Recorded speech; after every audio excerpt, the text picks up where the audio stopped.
এটা breaking news বান সাহায্যৰ নামত ধন সংগ্ৰহ কৰা ধনৰ ওপৰত CIDৰ নজৰ UPI QR কোডেৰে ধন সংগ্ৰহ কৰা একাধিক একাউণ্ট আহিব তদন্তৰ আওতাত ভুৱা বান সাহায্য অভিযানৰ বিৰুদ্ধে কঠোৰ ব্যৱস্থাৰ সতৰ্কবাণী আৰক্ষীৰ বান সাহায্যৰ ধন আত্মসাৎ কৰিলে জালত পৰিব আৰক্ষী সন্দেহজনক একাউণ্টৰ ওপৰত তদন্তকাৰী সংস্থাৰ তীক্ষ্ণ নজৰ ছ'চিয়েল মিডিয়া যোগেৰে বান সাহায্যৰ নামত ধন সংগ্ৰহ একাংশৰ প্ৰায় 50টা ছ'চিয়েল মিডিয়া একাউণ্টত চাইবাৰ সেলৰ নজৰ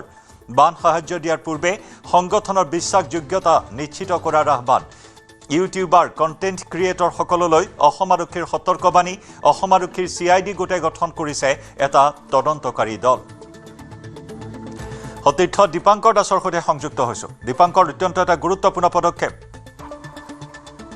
চাওক এই মুহূৰ্তত যদি আমি যেটো খবৰ দৰ্শকসকলক জনাইছো এটা এক্সক্লুসিভ খবৰ আৰু CIDৰ ভিতৰ ভাগতে এটা আৰক্ষীয়ে গোট গঠন কৰিছে আৰু সেই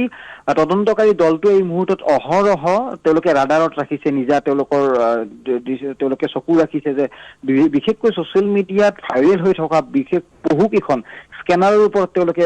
এই মুহূৰ্তত দৃষ্টি নিক্ষেপ কৰিছে আৰু ক'ত কিদৰে টকা লেনদেন হৈছে কিমান টকা ট্ৰানজেকচন হৈছে গোটেই বিষয়টো তেওঁলোকে তন্নতন্নকৈ পৰীক্ষা কৰিছে আৰু যোৱাকালি এটা মাজুলীত ঘটনা সংঘটিত হৈছিল যে মাজুলীত এগৰাকী মনোৰঞ্জন দাস নামৰ এজন ব্যক্তিক আৰক্ষীয়ে ধৰা পেলাইছে আৰু তেওঁ বিশেষকৈ প্ৰবঞ্চনাৰে বহু লোকৰ পৰা প্ৰায় লাখৰ ঘৰত তেওঁ টকা সংগ্ৰহ কৰিছিল জনপ্ৰিয় কেইবাগৰাকীও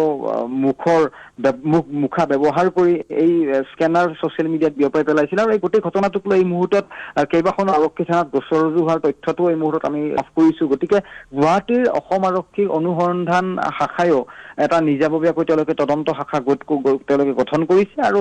তেওঁলোকে নিজৰ তদন্তত ৰাখিছে গোটেই বিষয়টো কাৰণ এই মুহূৰ্তলৈকে কোনো ব্যক্তিক চিনাক্ত কৰি তেওঁলোকে আনুষ্ঠানিক তথ্য প্ৰকাশ নকৰিলেও আমি এটা বিশ্বস্ত সূত্ৰৰ পৰা এই খবৰখিনি লাভ কৰিছো যে 50টাতকৈও অধিক স্কেনাৰ যিসমূহ UPI কোড বা স্কেনাৰৰ জৰিয়তে তেওঁলোকে টকা সংগ্ৰহ কৰিছে আৰু বান সাহায্য তোলাটো কোনো বেয়া কথা নহয় টকা সংগ্ৰহ কৰিছে তেওঁলোকে উচিত কামত তেওঁলোকে ব্যৱহাৰ কৰিছে কিন্তু একাংশ দুষ্ট চক্ৰই তাৰে এটা অচিলা লৈ তেওঁলোকে টকা সংগ্ৰহ কৰিছে আৰু গোটেই বিষয়টোক লৈ ছ'চিয়েল মিডিয়াত একাংশই অভিযোগ উত্থাপন কৰি আছিল তথ্য প্ৰমাণ তেওঁলোকে ফাদিল কৰিছে তেনে মুহূৰ্তত আৰক্ষীৰ কামখিনি কৰি যাবলৈ তেওঁলোকে চেষ্টা চলাইছে ডিআইজি মুন্না প্ৰসাদ গুপ্তাৰ নেতৃত্বত থকা CIDৰ গোট এটাই এই মুহূৰ্তত তদন্তকাৰী এটা তেওঁলোকে দল গঠন কৰিছে আৰু দলটোৱে গোটেই বিষয়টো তেওঁলোকে বৰ্তমান প্ৰাথমিক পৰ্যায়তে ৰাখি তেওঁলোকে অহৰহ এই ধৰণৰ সন্দেহজনক স্কেনাৰৰ লেনদেনৰ ওপৰত তেওঁলোকে নজৰ ৰাখিছে আৰু ইয়াতে কিন্তু বহু কেইজন ব্যক্তি কিন্তু জড়িত অৰ্থাৎ গ্ৰেপ্তাৰ হোৱাৰ বা আটক হোৱাৰ কিন্তু পূৰ্ণ সম্ভাৱনা আছে মই পুনৰ ক'ব বিচাৰিছো তদন্তৰ প্ৰক্ৰিয়াটো প্ৰাথমিক পৰ্যায়ত আছে যদি আৰু অধিকভাৱে তেওঁলোকে ক্ষিপ্ৰতাৰে তদন্তৰ প্ৰক্ৰিয়াটো আৰম্ভ কৰে কিমান লাখৰ ঘৰত টকা তেওঁলোকে সংগ্ৰহ কৰে ক'ত তেওঁলোকে সেই টকা বিনিয়োগ কৰিছে সাহায্যৰ নামত তেওঁলোকে প্ৰকৃত ঠাইলৈকে সেই টকাসমূহ গৈ পাইছে নে নাই আটাইবোৰ বিষয়ক লৈ কিন্তু এটা ডাঙৰ এটা যে স্কেম এই মুহূৰ্তত অসমত আৰম্ভ হৈছে আৰু তাক লৈ কিন্তু অসম আৰক্ষী কঠোৰ হোৱা দেখিবলৈ পোৱা গৈছে ধন্যবাদ দীপাংকৰ